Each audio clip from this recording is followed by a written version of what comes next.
Right now, state lawmakers are meeting in Richmond to talk about guns. A special session of the General Assembly just got underway. It is already set to be a contentious one. NBC 29's Henry Graff kicks off our team coverage live at the State Assembly House in Richmond. Good afternoon, Henry. Gun rights supporters from Central Virginia are joining those protests at the state capitol this afternoon. About 50 of them boarded a bus in Charlottesville this morning to head to Richmond for the special session. They are urging lawmakers to vote against everything Governor Northam has proposed. Catherine Robb says she wants to see the red flag law proposition to be defeated. Other gun rights advocates say putting restrictions on guns will not prevent more tragedies from happening like the one in Virginia Beach.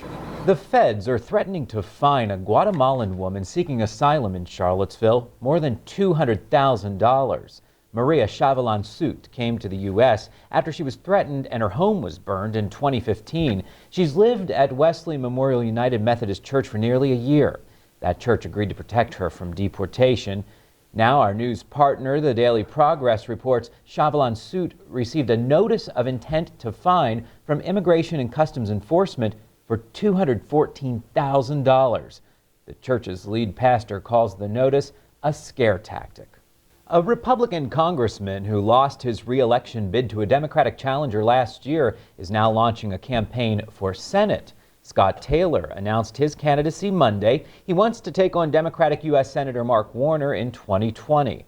Taylor is a former Navy SEAL who represented Virginia's 2nd District in Congress for one term. In his announcement video, Taylor says there is a leadership crisis in Virginia. So far, Taylor is the first Republican to announce plans to run for Senate. Democrat Mark Warner is serving his 2nd term in Washington.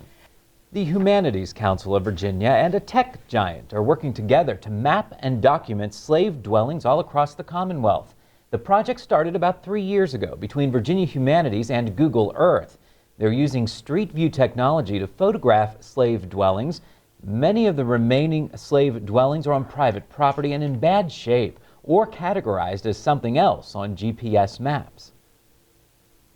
Right now, so far, Virginia Humanities and Google Earth have photographed 12 slave structures across the Commonwealth.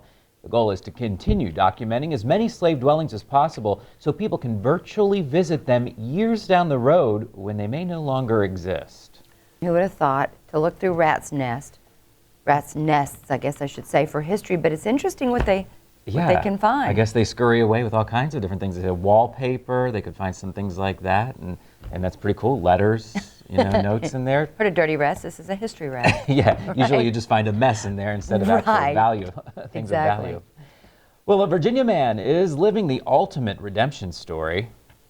I was an innocent man, wrongfully convicted, but I said I'm going to take this opportunity to step out and fulfill my dream. After spending years in prison, Darnell Phillips is hitting the streets to make the most of his newfound freedom. Looks like this weekend or even the next 2 days, we're going to get a lot of good pool days. So you guys can finally take up on my offer. We just might have to, yeah, especially if we have that lower humidity and just at least for the next 2 days, I can promise that. So this afternoon or tomorrow afternoon, I have to. Yeah, I don't feel so good. I won't be back for 5 o'clock. Right. Okay. Yeah. She won't tell. No, I can see Your that. secret safe. Thank you, Allie. Researchers at Virginia Tech are looking to make a life of a farmer a little easier. With the help of technology, they're creating a high-tech network to bring farming into the digital age.